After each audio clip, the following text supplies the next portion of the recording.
Ciao a tutti e benvenuti in questa nuova puntata del podcast di Francesco Sanna. La seguente conversazione è stata fatta con Lorenzo Caressa, biologo nutrizionista che vanta più di 100.000 followers su Instagram e più di 260.000 follower su TikTok. Lorenzo nutre i suoi followers attraverso dei contenuti che uniscono sarcasmo e divulgazione scientifica. Durante la conversazione abbiamo parlato di longevità, diverse diete, nutrizione e ovviamente di social.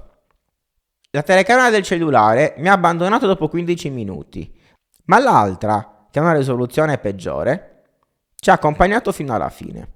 Quindi il video è disponibile per intero. Lo so, ogni tanto incasino le cose, ma sto lavorando sodo per migliorare ed imparare dai miei errori. Grazie per la comprensione e per il supporto degli ultimi giorni. Questo è il podcast di Francesco Sanna. Per supportarlo cliccate il link in descrizione.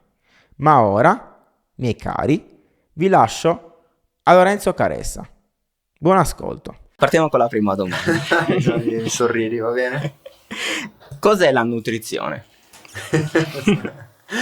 Vabbè, ti devo dare la definizione da università, tipo. Puoi darmi ti do la definizione da università, è inutile, la facciamo, cioè non è che è inutile, però la puoi leggere con il testo scritto. Esatto. Ti posso dire quello che per me alla fine... Più vicino? Ah, No, puoi anche avvicinarlo. quindi faccio così. Per me è semplicemente il modo in cui ti puoi alimentare.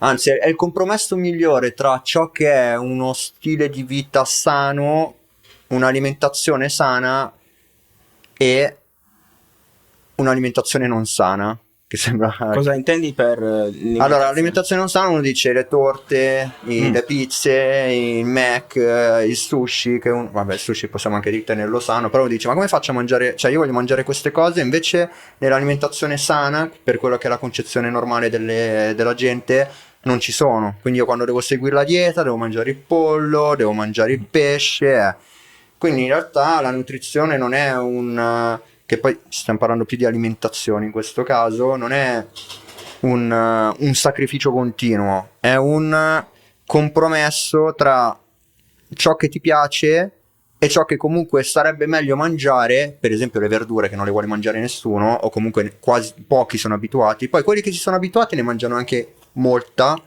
di verdura, e quello è un altro discorso. Però per la maggior parte delle persone già il fatto che io ti metta la verdura nella dieta è che palle, io non la mangio. Però in realtà dopo che ti abitui e cominci ad apprezzarla, non è più il sacrificio di mangiare la verdura, fa parte della tua alimentazione. Quindi diciamo che trovare il giusto equilibrio tra ciò che è buono e basta e ciò che sai che fa bene mangiare, sai che dovresti mangiare e che all'inizio non apprezzi ma che poi apprezzerai nel tempo, può essere definita quella che è la tua alimentazione. Cioè secondo me nutrirsi, alimentarsi correttamente significa questo, aver trovato il modo di mangiare ciò che ti fa bene e alternarlo ogni tanto con ciò che uno normalmente chiama sgarro, ma che poi Sì. Sgarro in teoria non vuol dire niente. Sì, ovviamente questo sgarro ci sta, perché non è che devi privarti di tutto. Sì, perché se no non vivi una vita e basta. Esatto. Cioè. Però il fatto è che non possiamo chiamarlo veramente sgarro. Cioè io li chiamo sgarri anche quando parlo nelle diete, parlo con le persone e dice vabbè ma è sgarrato, però in realtà è perché mi è comodo usare quel termine lì. Ma in realtà non si tratta di sgarro, si tratta di quanto sei uscito fuori dal mio schema alimentare. Perché se hai un obiettivo in testa e tu vuoi, che ne so, perdere 5 kg, mi devi stare per forza dentro uno schema, perché più ne esci e più avrai introdotto calorie in più che per forza ti andranno a rallentare l'obiettivo. Ma nel momento in cui tu vuoi un'alimentazione, diciamo, per la vita e da seguire, perché tu devi alimentarti correttamente, non si tratta più di sgarri, si tratta semplicemente di cibo, diciamo, molto denso caloricamente, magari povero di alcuni nutrienti, e cibo che contiene tutti i nutrienti di cui hai bisogno e che però tendenzialmente è un po' meno buono dell'altro, e devi trovare solo l'equilibrio tra questi due, ma si possono fare entrambi e non c'è per forza bisogno di chiamare una cosa sgarro e una cosa cibo sano, cioè sono due cose che in realtà non hanno senso di essere etichettate così. Ascolta, ma quando ti dicono che palle, le verdure non le voglio mangiare, cosa fai? Dico, dovresti imparare. C'è gente che dice no, non le mangio proprio, non mi piacciono, sono rare, però dico non mi piacciono proprio, non le voglio. Dico, proviamo a fare il tentativo di metterle un giorno sì, un giorno no? Proviamo a cominciare a mettere 100 grammi un giorno e solo a cena? Non so, e ci proviamo. Poi in realtà queste persone qui poi non vengono al controllo.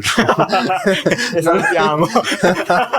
No, no, sono molto rare. Poi vabbè, capita che casualmente però quelle che mi interessano di più, che sono tipo, vediamo come si è trovato con lo schema così, e sono pochissime, magari sono tipo 2 o 3, però di quelle 2 o 3 tipo una o due non sono venute, quindi poi non ho neanche io idea di come stia funzionando la cosa, però poi non faccio domande, cioè se uno mi dice guarda non riesco a presentarmi al controllo, dico vabbè pazienza, avrà i suoi motivi, quindi non lo so.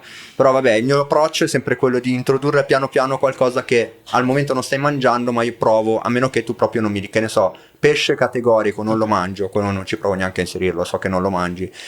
Se invece mi dici non lo mangio perché non l'ho mai cucinato, allora li provo, quindi dipende dalla persona. E ogni tanto ti senti un po' tipo uno psicologo per cercare di dirgli no guarda dovresti mangiare quello e quindi devi convincere. Sì, più che psicologo mi sembra di fare da padre che deve insegnare ai figli a fare qualcosa e quindi devo riuscire ad accontentarti in qualcosa tipo dai allora ti faccio così ma tu poi fai cos'ha allora mica ad un certo punto comincia a diventare un po' pesantino. Però succede più con i giovani. I giovani sono molto più quelli che non hanno mai fatto una dieta, quindi mi vedono sui social e mi dicono voglio andare da lui, non hanno mai fatto una dieta, hanno obiettivamente troppe pretese. Infatti sarà un argomento di cui parlerò più avanti in uno dei miei video, perché va bene tutto, va bene che io parlo di dieta libera, dieta secondo i gusti e tutto quanto, però fino a un certo punto non è che se vuoi mangiare pizzette e patatine tutto il giorno ti posso lasciare pizzette e patatine, quindi il discorso è quello. Vabbè. Parlando di pizza e patatine,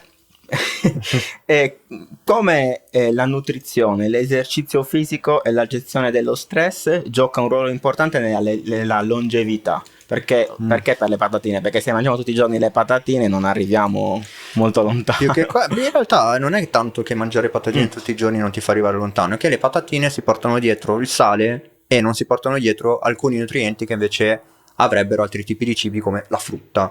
Okay. E quindi mangiare qualcosa di estremamente calorico come le patatine ti porta molto più facilmente nel tempo a ingrassare, e quando uno ingrassa il problema è sempre lì, cioè se tu ti tenessi normopeso mangiando patatine tutti i giorni, molto probabilmente, e si parla di probabilità perché non c'è uno studio scientifico che l'abbia dimostrato, avresti la stessa aspettativa di vita di uno che invece ha sempre mangiato frutta tutto il giorno, e cioè tutto il giorno, solo frutta come merenda, e ha mantenuto comunque il tuo peso, perché è più l'obesità. Per ora quello che si sa di certo è che l'obesità si porta dietro, sovrappeso, obesità, un sacco di problemi cardiovascolari, incremento di tumori, incremento di problemi alle articolazioni, di osteoporosi, carenza di vitamina D. Anche se non sbaglio, qua potrei dire una cazzata, però mi sembra anche tipo legate al degenero cognitivo, alla degenerazione cognitiva, cioè che non apprendi velocemente no, che quando magari sviluppi più facilmente Alzheimer, patologie degenerative cerebrali. Invece mantenersi in normopeso di solito ha tutto, però questa cosa magari non me la ricordo bene, però sicuramente c'è un peggioramento anche da quel punto di vista lì, per cui quello che si consiglia è devi mantenerti in normopeso. Ok. E come consiglieresti, cioè che dieta consiglieresti per la longevità? È sempre la mediterranea, Okay. È sempre quella, solo che è un po' fraintesa la mediterranea, perché uno pensa l'alimentazione del sud e non è quella. La mediterranea è poca carne, tanti legumi, tanta verdura, tanti carboidrati, tendenzialmente quello che mangiano i sardi e una popolazione, mi sembra di Okinawa, del Giappone. Stai parlando delle blue zone? Sì, vero? bravo, quella è l'alimentazione mediterranea alla fine. Tutte hanno in comune tanti carbo, poca carne, e poi dipende, per esempio i sardi hanno una alta percentuale di latticini che mangiano, e nonostante questo sono tra le popolazioni più longeve del mondo, per cui non è il cibo di per sé come al solito, non è l'alimento da solo che ti rovina qualcosa, è proprio l'equilibrio totale della dieta. Pensi anche che lo stress Sì, lo stress peggiora, va bene. Io avevo fatto un video a riguardo allo stress, tipo il dolore accentua cos'è? Dove prendevo in giro il post che diceva il dolore ti fa venire male ai polmoni, cioè non mi ricordo, peggiora la salute dei polmoni. Ma dell'amico Beppe?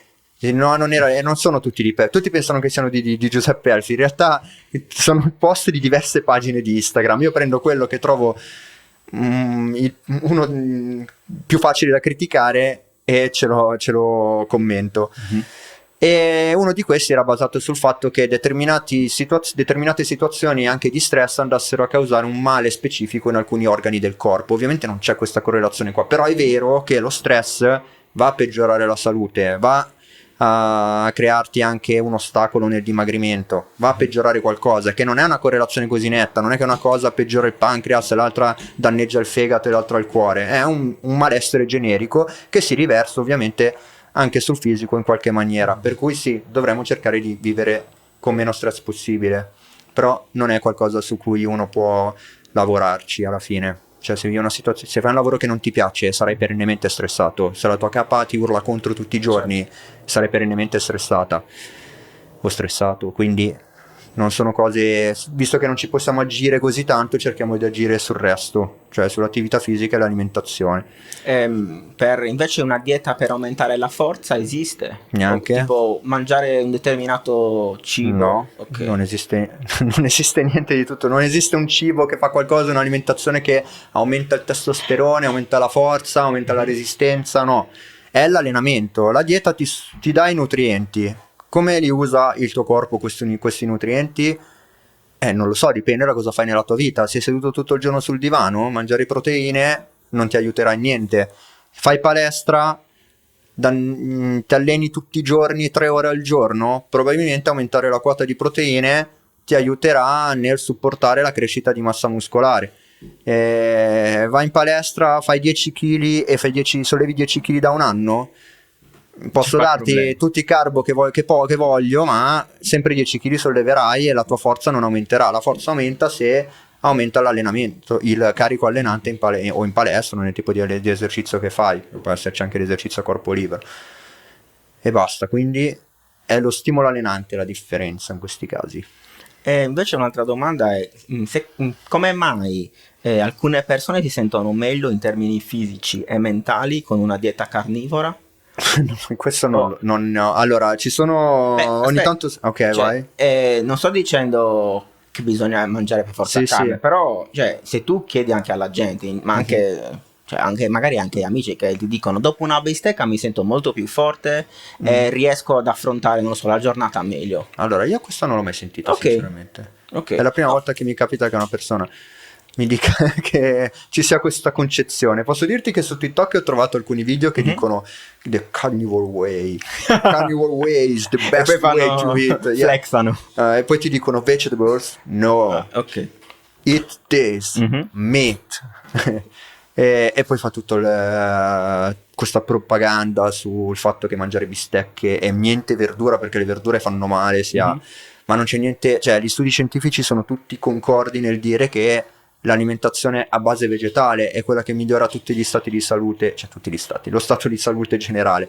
L'alimentazione a base di carne la peggiora, soprattutto a livello intestinale. Quindi le persone che dicono mangio carne e mi sento meglio, sinceramente io personalmente non l'ho mai sentite. Ok. Chi lo dice si vede che prima mangiava ancora peggio, magari mangiava patatine, poi è passato a mangiare i bistecche. Comunque abbiamo, secondo me, fatto comunque un piccolo salto di qualità rispetto a prima, ma più di questo non ti so dire perché proprio non mi è mai capitato. Ok. No, perché ad esempio mi è venuto in mente questa cosa perché io ascolto dei podcast e un ragazzo che seguo che si chiama Lex Friedman mangia molta carne e dice proprio che si sente meglio. Rispetto a quando? Rispetto a quando? Forse da quando sta mangiando solo carne. Sì. E prima cosa mangiava? Questo non lo so. Questo mi interessa sapere. Sì. Se no non ti so dire neanche lì. Dobbiamo fare un confronto. Cioè, però magari ti manderò il link. Vai, però probabilmente sta dicendo cazzate e prima o poi si sentirà male. Ok. E parlando della dieta a base vegetale, secondo te nel futuro sarà meglio una una dieta a base di carne o solo vegetale? No, vabbè, stiamo andando verso il vegetale, cioè una dieta a base di carne ormai lo dovrebbero sapere tutti che non è sostenibile a livello ambientale, quindi già solo questo ti deve spostare sui vegetali a prescindere. Per quanto riguarda la salute umana, per ora siamo tutti concordi nel dire che la dieta migliore è quella che preveda pochi prodotti animali, ma comunque presenti, e comunque sostanzialmente vegetale, per cui anche se ci spostassimo sul vegano, per la salute umana saremo comunque nel range ottimale della cosa, anche perché poi anche chi ha i dubbi sul fatto che mangiare vegano sia poco utile per la palestra, sia meno efficace per gli allenamenti in palestra, in realtà i vegani che poi integrano magari con proteine a base di soia o comunque vegetali hanno un incremento di massa muscolare perfettamente paragonabile a chi ha una dieta onnivora, quindi anche lì non ci sono problemi, cioè, potremmo seguire tutti tranquillamente una dieta vegana, che personalmente non ce la farei mai, cioè abbandonare la carne e il pesce per mangiarmi tutti i giorni legumi, tofu e robe così, non le so cucinare, ci ho provato, non ci sono riuscito. Sì, magari sono stato io che non sono stato bravo, però sta di fatto che a me il sapore della carne manca, ogni tanto l'affettato me lo voglio mangiare, quindi dico sì, a livello teorico se fossi vegano forse sarebbe meglio per tutti, anche a livello etico per gli animali, però nella pratica non ho la forza di volontà per farcela, certo. Non lo faccio, è tendenzialmente così. E invece si parla molto di questa vitamina B12 che dicono che se diventi solo vegetariano o vegano, perdi la vitamina B12. Beh, cosa ne pensi di questo? Non è che lo penso, è così. Okay. Cioè, nel senso, la vitamina B12, poi tutti dicono no, guarda che stai dicendo scemenze, tutti pensano che la vitamina B12 viene dalla carne, non viene dalla carne, viene dai batteri. Sì, viene dai batteri prodotti negli stomaci degli animali, per quello che gli erbivori, le mucche ti danno la B12, nella loro carne c'è la B12 perché negli stomaci, in uno in particolare, mi sembra il terzo stomaco della mucca, tutti i vegetali che la mucca si mangia vengono poi fermentati dai batteri dello stomaco, e si producono sia le proteine, perché da lì poi l'azoto dei vegetali viene tradotto poi in proteina, e anche la vitamina B12 che poi viene riassorbita dalla... Ma la vitamina B12 non si prende anche tipo dalla terra? No. Okay. È pochissima quella della terra, perché avevo letto questa cosa, è poca roba, è più dalle alghe al limite, ci sono alcune alghe che hanno la vitamina B12, anche qua non ne sono sicuro al 100% perché diciamo che l'alimentazione vegana non è proprio il mio ambito, non sono super informato su quello, però sto per certo che è sempre un processo di fermentazione, quindi sono dei batteri che devono fermentare qualcosa e fanno come sottoprodotto anche la B12, quindi tu da qualche parte è sicuro a livello batterico, poi non so esattamente quanta ne ritrovi nel terreno, sono sicurissimo pochissima, però non so quanta lì, non so quanta nelle alghe, sicuramente per i vegani comunque c'è, puoi anche sintetizzarlo in laboratorio, cioè nessuno te lo vieta, quindi... Ma è una cosa buona prendere una pastiglia di vitamina B12? C'è solo quello il problema, tu dici io mangio vegano, l'unica carenza che ho è la B12, prendo la pastiglia di B12 è uguale. E proprio per l'organismo non cambia completa. Nulla, ok, questo è buono. Ma anche la stessa cosa per tutte le vitamine, tu mi prendi la vitamina C dell'arancia o la vitamina C della pastiglia, è uguale, identico. E dici allora perché non posso... Vabbè, scusa. Perché non posso mangiare quello che voglio io, tipo patatine fritte e roba del Mac, e integrare con le vitamine poi a parte? Perché non è solo quello il cibo. Per esempio, se era stato fatto uno studio, si era visto se le persone che prendessero la vitamina C o che mangiassero le arance avessero tipo lo stesso rischio di ammalarsi di qualcosa. Chi prendeva l'arancia non si ammalava, chi prendeva la vitamina C sì. Perché? Perché probabilmente ci sono dei composti all'interno dell'alimento che ancora non conosciamo e che vanno ad agire comunque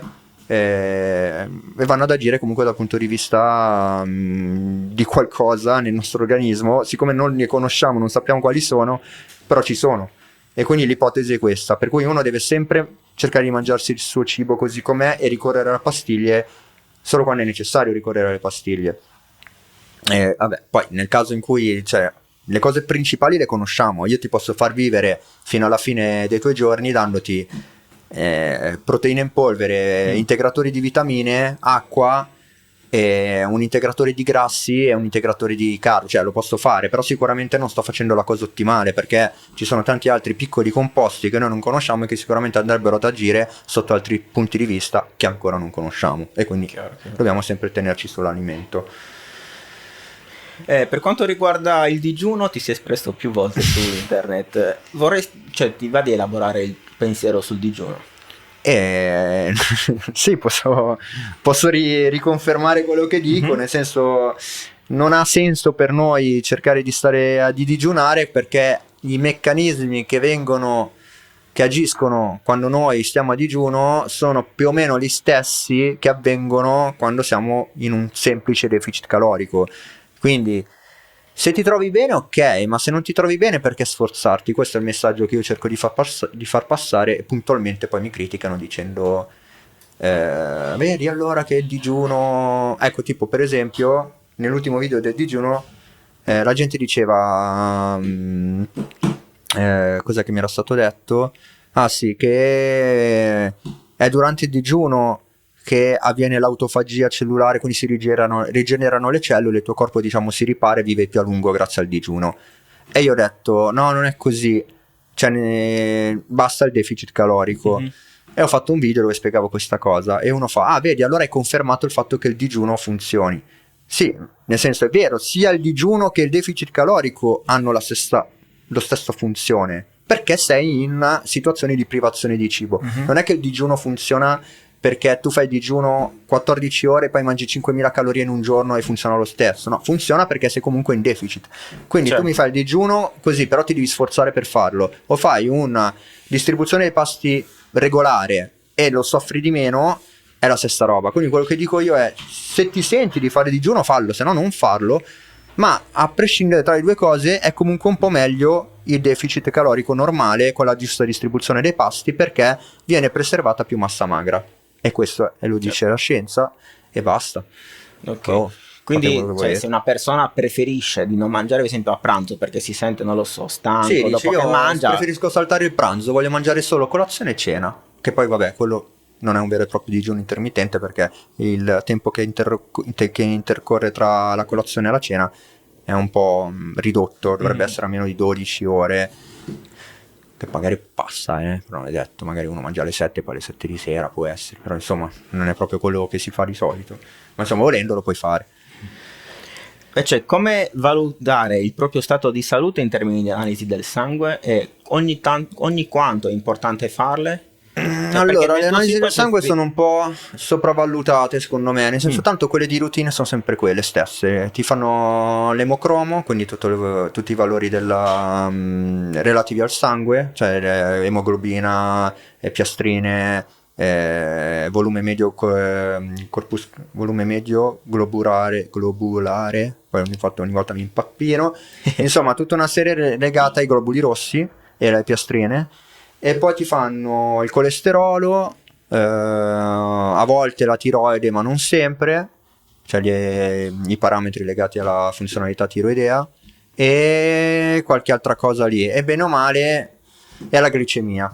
Però tendenzialmente sono valori che ti dicono poco e nulla, cioè nel senso, se la glicemia è parecchio alta, sì, magari sei in uno stato di diabete o prediabete, quello ok. Se magari il colesterolo è troppo alto, sappiamo che stai mangiando male, però tanto al 90% delle volte sei anche obeso, sei il colesterolo alto, e quindi già so che devi prima dimagrire. Se la tiroide non funziona benissimo, normalmente con gli esami di routine ti fanno valutare un solo parametro che non mi dice tantissimo, cioè dovrebbero essere 3, che sono il TSH, FT3 ed FT4. Loro magari ti fanno valutare solo l'FT4 e tu dici: ma io con questo non so bene cosa sta succedendo. Quindi io mi ritrovo spesso analisi del sangue di cui comunque mi faccio poco, per cui sì, sono importanti perché se evidenziano una qualche carenza, un qualche eccesso, almeno sai che ce l'hai e sai che devi correggere quella cosa. Però nel momento in cui io ti do un'alimentazione equilibrata e sto già migliorando a prescindere quello che è il tuo problema, un eventuale altro problema salta fuori perché magari la dieta non funziona. Io te la do, vedo che non dimagrisci perché magari c'hai la tiroide che non funziona, magari c'è un principio di insulinoresistenza. Allora magari secondo me gli esami del sangue in questo caso sono più importanti farli dopo, anche se qua troverò sicuramente, diciamo,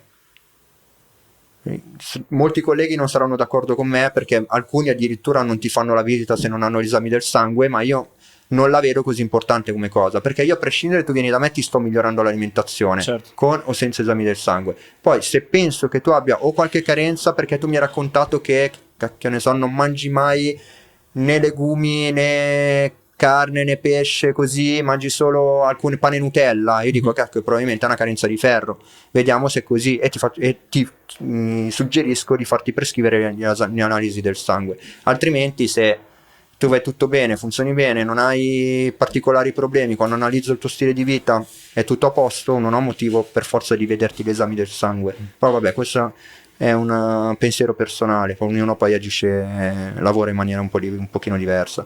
Senti, ma quando fai la dieta, la persona che fa la dieta, che deve fare la dieta, no, va fuori in ristorante e mangia un pezzo del dessert di un'altra persona, quello viene calcolato come... Io di solito lo chiedo.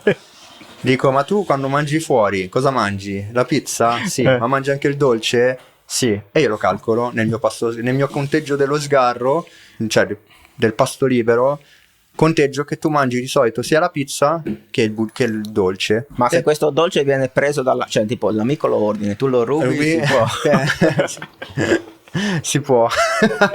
Vale sempre, me lo dividi e mi dici guarda, io rubo anche il pezzettino, e io calcolo il pezzettino dell'amico rubato, anzi magari te lo scrivo anche nella dieta.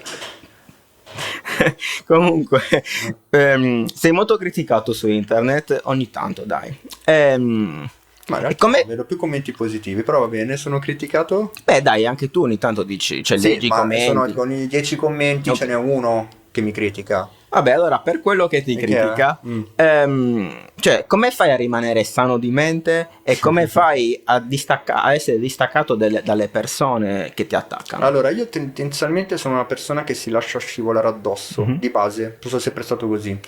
Si lascia scivolare addosso le cose, quindi anche nel momento in cui tu mi scrivi nei commenti una critica o un qualcosa, io, se è vero che non hai supporto da parte di nessuno, ti ignoro, nel senso, se il tuo commento non prende neanche un mi piace, va in fondo alla lista dei commenti, io me ne sbatto e fai quello che vuoi. Se è vero che comincio ad ottenere risposte così cos'ha, ti faccio un ulteriore video risposta dove spiego il perché, ma di solito li zittisco tutti, cioè non è mai successo che io prendessi un commento che magari mi criticava, ci facessi una spiegazione ulteriore e avessero da ridire ulteriormente, cioè con quella spiegazione lì poi bene o male nessuno aveva più da ridire. Cioè io parto dal presupposto che, non so se è arroganza o altro, però non ho torto di solito, perché quello che dico, quando lo dico, è basato su prima delle ricerche. Cioè io odio l'idea di poter essere smentito da qualcuno, a parte che sono io il primo che smentisce gli altri proprio di base,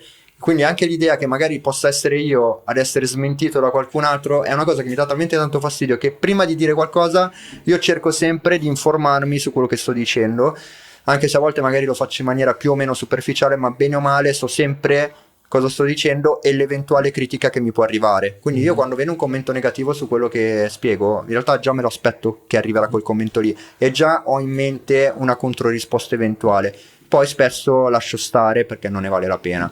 E se quel commento che magari ha preso 0 likes, ma comunque è valido, no, se è valido io lo cioè, nel senso, se tu mi fai una critica, come l'hai detto, mi sembrava a me che tipo, se non ha molti like allora non lo considero. No, perché magari ci sono allora io non lo considero se non ha molti like e se ovviamente non ha senso di esistere. Ma se vedo un commento che mi critica, ma io penso che quel commento lì abbia un senso logico, sia stato fatto, okay, mi faccia notare una mancanza che io magari non ho, io poi magari lo posso anche lasciare stare, però sicuramente mi informo, controllo e vedo se effettivamente avevo torto io o no, e nel caso mi correggo, perché mi interessa più di tutto dare l'informazione corretta.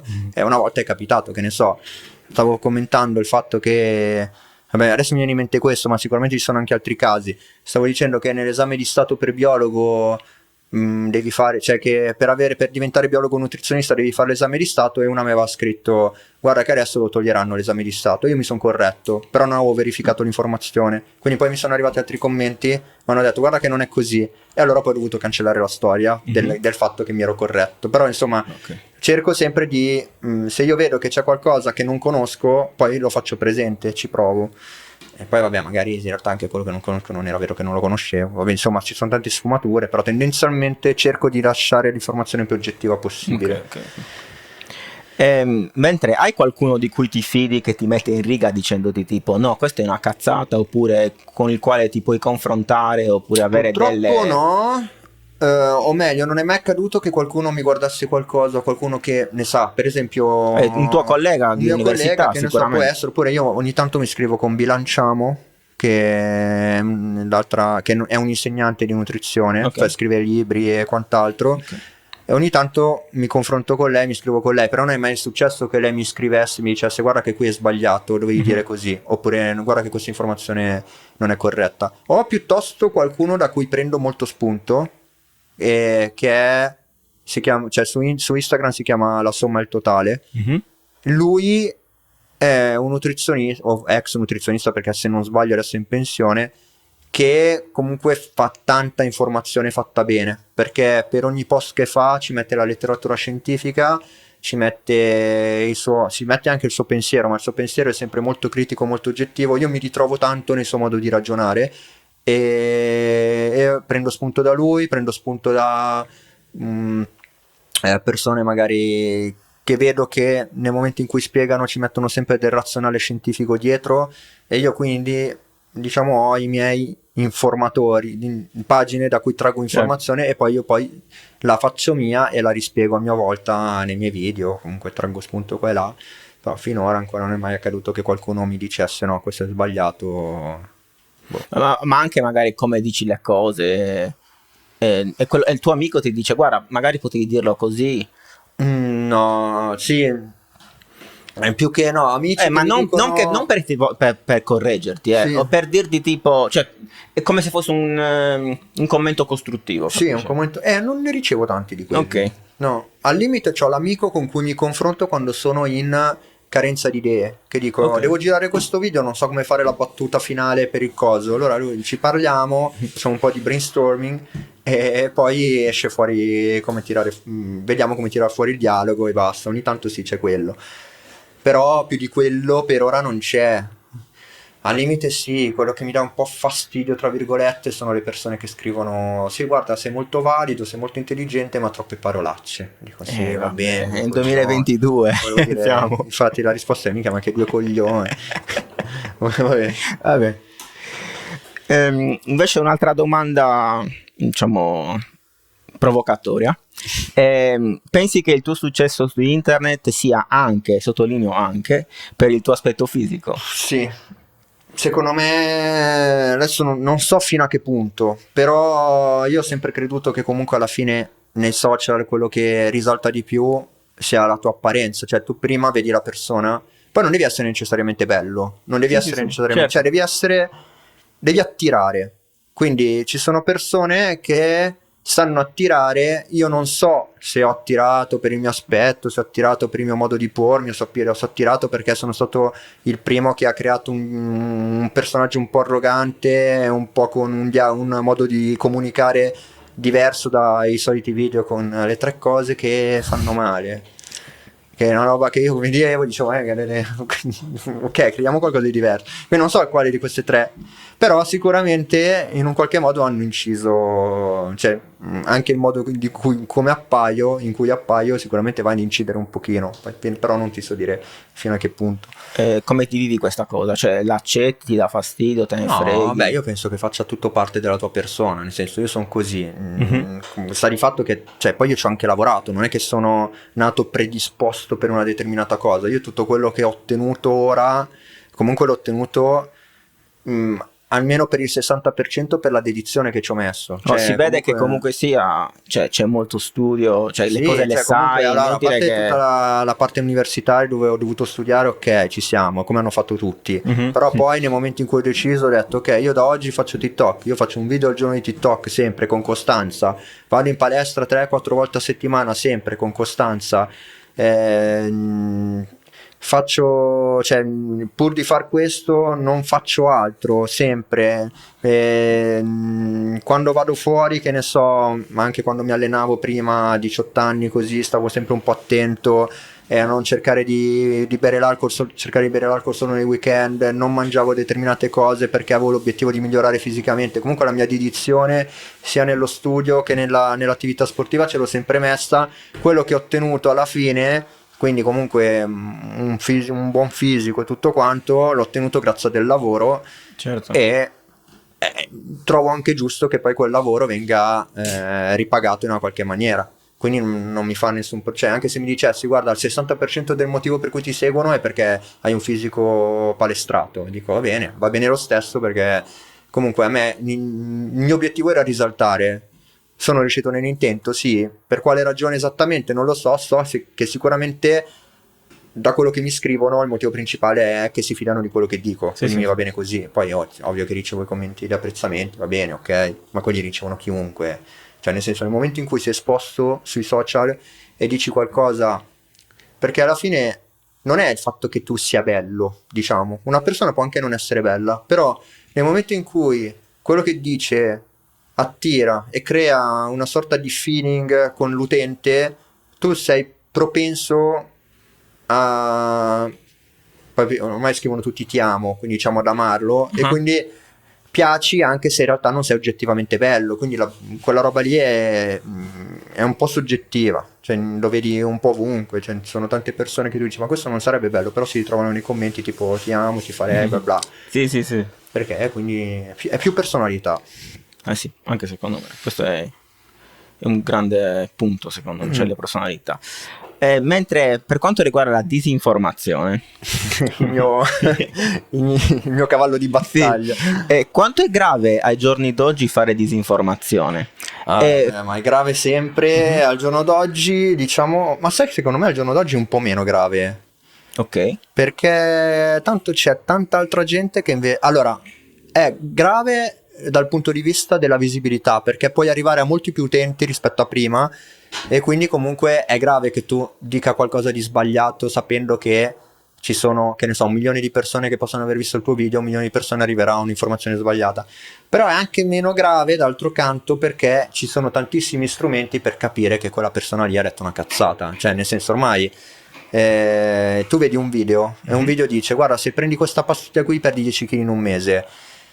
Cioè, con tutti i nutrizionisti o figure professionali che fanno informazione vera, che sono su internet da un sacco di tempo, tu vai a fidarti proprio di quel video lì che è andato virale in quel momento lì e che dice una cosa del genere, quando a livello logico già non quadra. Nel senso, siamo esposti a talmente tanta informazione che secondo me è più grave non aver sviluppato un senso critico nell'informazione che vai a vedere. Però in risposta potrei dirti che molti giovani, non so, vedono un post che ha un sacco di visualizzazioni e dicono no, questo qua è un grande, lo seguo, però in realtà appunto... quello dice cose sbagliate. Cioè, come faresti tu per risolvere questo problema? Se lo vedi come un problema anche. Allora, in realtà non lo vedo come un problema, perché io poi su TikTok, sui social, io perdo anche un po' ho perso prima, adesso molto meno, un bel po' di tempo ad analizzarli, quindi mi guardavo i profili, guardavo quante visualizzazioni ogni profilo facesse, controllavo quante visualizzazioni quella persona lì facesse in confronto a un'altra e quanti follower prendeva rispetto a un'altra. Quello che ho notato è che tutte le persone che dicono cose corrette in proporzione al numero di visualizzazioni che hanno molti più follower. Cioè, se tu prendi qualcuno che dice cazzate e ha 3 milioni di visualizzazioni quel video lì e tu vai a vedere i follower, sono 20.000 follower. Un'altra persona posso essere io, in un anno sono riuscito a crescere tantissimo, però sono uno di quelli, vabbè, qua me lo dico io a me stesso, che invece combatte la disinformazione. Quindi diciamo che l'informazione corretta tendenzialmente viene capita quando viene fatta, e la disinformazione in un qualche modo riceve sempre meno attenzione dell'informazione, quantomeno sul lungo periodo. Sul breve periodo invece vince di solito la disinformazione. Poi ci sono alcuni profili che invece proprio è diventato il mio scopo di vita combatterli, e sono Giuseppe Elsi, ma non perché ci abbia realmente qualcosa contro io, ma perché continuo a fare post che possono essere misleading, diciamo. Misleading. Esatto, solo che in italiano possono... Mettiamo il sottotitolo qua. Esatto, ok. Fuorvianti, ecco. Grande. Possono essere fuorvianti, quindi a me dà fastidio che qualcuno legga, che ne so, il mio spuntino per mettere massa, pane affettato. No, non è il pane affettato che ti fa mettere massa, cioè e ha 1 milione di follower. Questo mi dà fastidio, che cazzo hai 1 milione di follower? Sì. Tu con i tuoi post stai facendo capire che con l'affettato metti massa muscolare. No, cioè è sbagliato. Mi viene, io dico, cazzo, gli voglio io 1 milione di follower perché voglio combattere te che ne hai 1 milione. Quindi tipo adesso che sono quasi a 100.000 su Instagram, dico sì, cioè sono contento, anche perché c'è un'altra che invece spara cazzate dalla mattina alla sera e anche lei ha 100.000 follower. Io spero che quello che dico io almeno venga visto di più di quello che dica lei, e un giorno avere la possibilità di dire ok, per fortuna la mia informazione ha vinto sulla disinformazione, diciamo. Questo è più che ovviamente c'è anche la soddisfazione personale di aver preso follower, di essere più famoso, va bene, quello che vuoi, però la motivazione principale è quella che la cosa giusta vinca sulla cosa sbagliata. Un po' questa cosa del bene e del male ce l'ho sempre avuta da piccolo. Tipo nei giochi di ruolo non riuscivo a fare il cattivo. Okay. Tipo Fable potevo scegliere se fare il buono, mai fatto il cattivo. Non ci riuscivo. Beh, invece non pensi che le tue energie sia meglio utilizzarle solo per l'informazione piuttosto che combattere, come dici tu? No, perché secondo me perché ci sono già profili che fanno così. Quando esce un video sbagliato, loro anziché mettere la faccia di quello che ha detto le cose sbagliate, semplicemente fanno la loro informazione, dicono guardate ragazzi, è giusto far così e non cos'ha. Ma è un messaggio che arriva meno rispetto quando tu mostri la persona o la pagina o l'informazione, la fonte diretta di ciò che secondo te è sbagliato, vieni visto molto più, catturi molto di più l'attenzione rispetto a quando parli a caso e basta. E questo è il motivo per cui tutti mi dicono ma scusa, ma basta screditare gli altri, fai la tua informazione senza screditare nessuno. Dico ma è vero, potrei farlo, ma arriverei a molte meno persone. Il mio scopo è arrivare a più persone possibili con un'informazione corretta. Se funziona di più questo metodo, io vado avanti così, e poi comunque fa parte della mia personalità. Cioè io ancora prima, 3 o 4 anni fa, io mi divertivo con la mia amica a prendere per il culo i post di Giuseppe Elzi. Cioè lo facevo proprio io come divertimento mio. Quindi ho detto perché non sfruttare questa mia cosa facendo per tutti? E basta, semplicemente questo. Ok. E invece cosa ti dà la forza di creare contenuti ogni giorno dopo giorno? E quali sono le sfide e le difficoltà e anche le gioie che devi affrontare ogni volta che porti qualcosa sui social? Allora, è molto banale. Lo stimolo è la crescita. Crescita in termini di followers, okay. Sì. Però bene o male è quello che fa tutta la differenza, perché più cresci in follower, più la tua pagina viene conosciuta, più la tua pagina attira attenzione anche di altri, chiamiamoli content creator, non lo so, quindi possono nascere collaborazioni, possono nascere proposte, c'hai anche una tua crescita professionale, incrementi il numero di persone che vuole farsi visitare da te, diciamo che è tutto correlato. Quindi posso bloccarti un attimo? La storia dei followers è una cosa, diciamo, personale, anche un po' egoica, oppure più per te, per magari attirare più persone? Allora, inizialmente a me non me ne fregava niente. Okay. Io ho sempre detto, io voglio mettermi sui social, ma non mi interessa avere, che ne so, 100.000 follower. A me interessa che io abbia lo studio pieno. Quindi da qua a un mese io possa lavorare, perché voglio avere una stabilità economica. Dopo che l'ho raggiunta, il mio obiettivo è cambiato. E adesso, perché io sono tendenzialmente una persona un po' ambiziosa, quindi quando ho raggiunto qualcosa mi pongo un nuovo obiettivo. Per cui adesso ho l'obiettivo di essere il nutrizionista più conosciuto d'Italia. E quindi vabbè, sto lavorando per questo praticamente. Questo mi porta avanti così.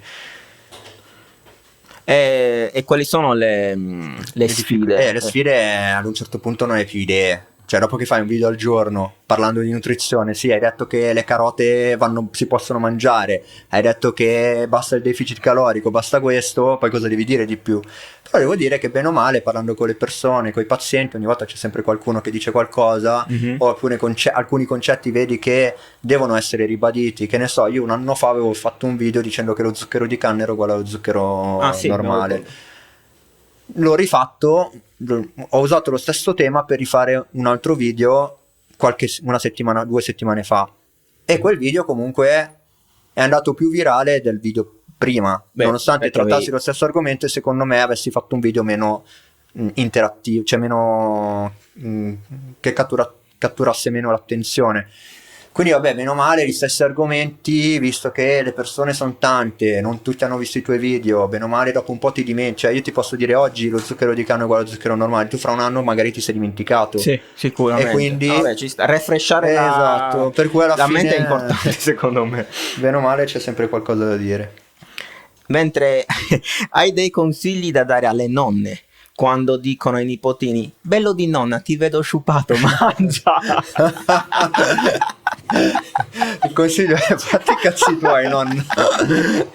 Ok, perfetto. Mentre il consiglio da dare ai ragazzi che vogliono diventare nutrizionisti, che sono all'università o anche alle superiori o anche appena usciti dall'università, che devono aprirsi uno studio, cosa diresti a questi ragazzi?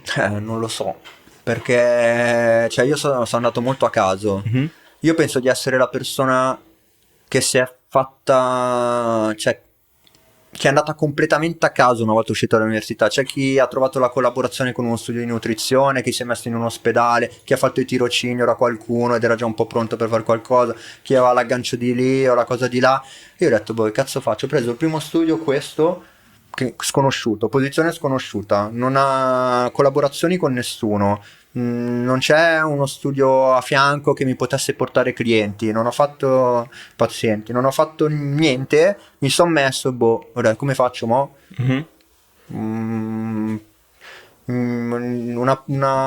Come tipo mio dottore, ma prima di mio dottore c'era dottori.it, c'è una società online che ti dice io ti metto qua, i pazienti se ti vedono ti scelgono, diciamo la leggera, un po' il passaparola, un po' quello, un po' quell'altro, però in quel modo lì diciamo che ho scelto la strada più lenta, perché cioè, io all'inizio proprio ho scelto la strada peggiore, andavo quasi in perdita, però io ho sempre pensato di avere qualcosa che mi potesse contraddistinguere dagli altri, e quindi poi ho usato questa cosa per farmi il social e per fortuna poi il social è salito.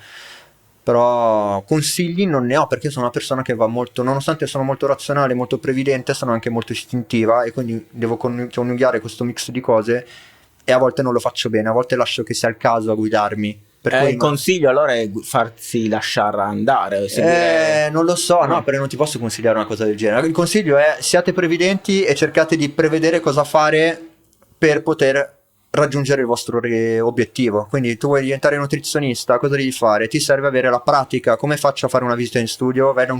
Cerca di fare un tirocinio in uno studio, cerca di aprirti uno studio all'inizio dove tu possa pagare una percentuale, non un affitto, in modo tale che non andrai mai in perdita, perché se non lavori almeno non paghi niente, in un posto che ti possa portare pazienti anziché essere tu a ricercarteli, cosa che invece ho sbagliato io avevo collaborato con una palestra.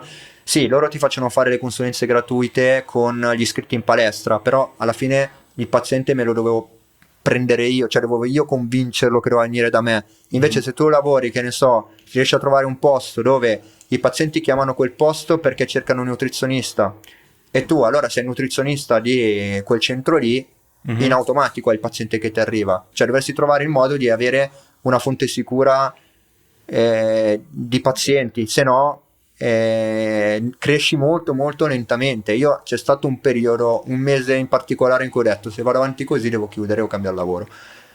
E cos'è cambiato dopo? Cioè, cosa hai fatto? Ho aperto TikTok, ma a caso, nel senso io lì stavo ancora con la mia ex, gliel'ho detto in estate questo. Salutiamo la ex. Salutiamo la ex. Stavo con lei in estate, quindi era tipo giugno. Ho detto guarda, sinceramente se continua così io mi sa che lascio lo studio di nutrizione, cioè non faccio più nutrizione e continuo a lavorare solo in ospedale.